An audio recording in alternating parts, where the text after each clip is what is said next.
November মাস থেকে আমরা nuclear পাওয়ারটা চালু হয়ে যাবে। আমাদের এককালে বিদ্যুৎ ছিল গ্যাস ফায়ার পাওয়ার স্টেশনের,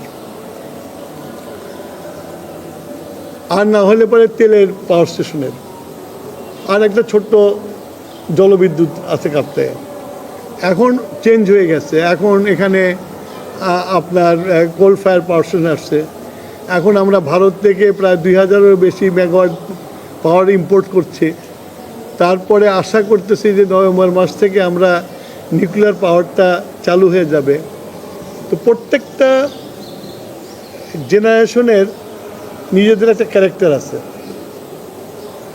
ইন্ডিয়া থেকে যেটা আসতেছে, ইন্ডিয়ারও একটা নিজস্ব ক্যারেক্টার আছে।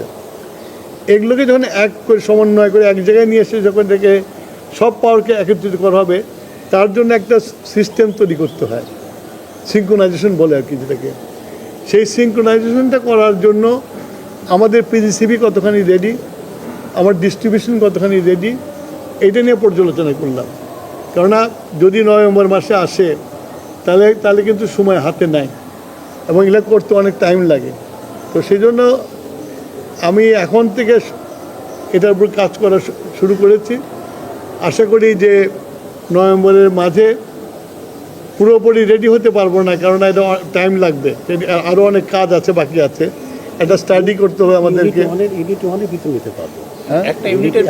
হ্যাঁ, তো এটা অনেক কাজ আছে, আমাকে ডিস্ট্রিবিউশনের সিস্টেমটাও চেক করতে হবে, করে একটা ফিজিবিলিটি তৈরি করতে হবে।